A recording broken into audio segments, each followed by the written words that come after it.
Assalamualaikum semua sahabat yang dikasihi. Setiap hari kita berdoa minta dimasukkan ke dalam syurga. Tapi, pernah tak kita cuba bayangkan apa sebenarnya nikmat di dalamnya? Hari ini saya nak kongsikan 7 ganjaran besar untuk ahli syurga yang disebut dalam Al-Quran dan hadis sahih. Nombor 4, sangat luar biasa. Dan mungkin kita tak pernah sangka. Pertama, tidak akan mati selama-lamanya. Dalam syurga tak ada lagi kematian. Nabi Muhammad SAW bersabda yang bermaksud akan diseru kepada ahli syurga. Sesungguhnya bagi kamu nikmat kesihatan, maka kamu tidak akan sakit selama-lamanya. Bagi kamu kehidupan, maka kamu tidak akan mati selama-lamanya. Bagi kamu keremajaan, maka kamu tidak akan tua selama-lamanya. Dan bagi kamu kenikmatan, maka kamu tidak akan pernah susah selama-lamanya. Hadis riwayat Imam Bukhari dan Muslim. Bayangkan, hidup selamanya dalam kenikmatan. Tiada kesedihan, tiada sakit. Kedua, nikmat makanan dan minuman tak pernah habis. Dalam Al-Quran, Allah Subhanahu Wa Taala ada menyatakan firman-Nya yang bermaksud, di dalam syurga itu mereka diberi rezeki dengan buah-buahan dan daging dari apa yang mereka inginkan. Surah At-Tur ayat 22. Buah-buahan syurga tak sama seperti dunia, segar, lazat dan berterusan. Ketiga, pakaian dan perhiasan luar biasa.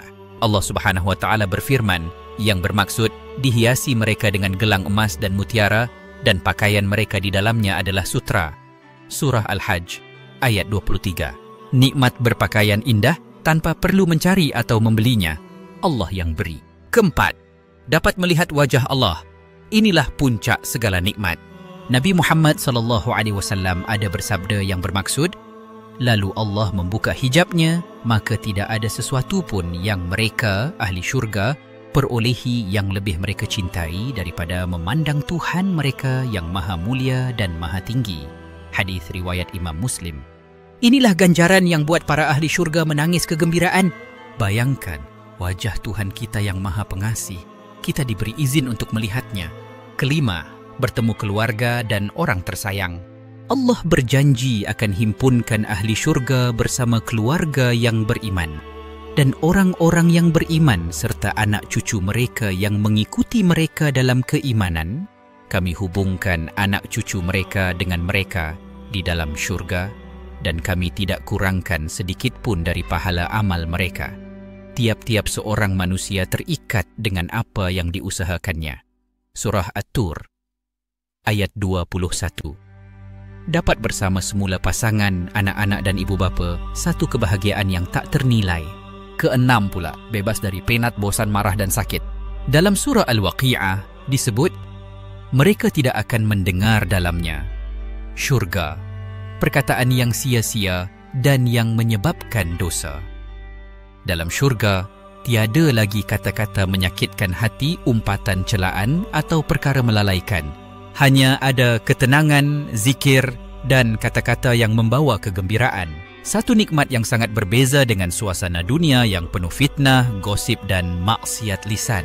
Tiada penat kerja, tiada tekanan emosi, hanya ketenangan abadi.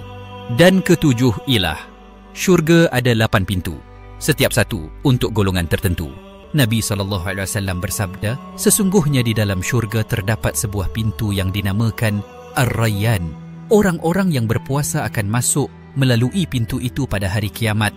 Tidak ada seorang pun yang akan memasukinya selain mereka. Akan diseru, di manakah orang-orang yang berpuasa? Lalu mereka pun bangkit dan masuk.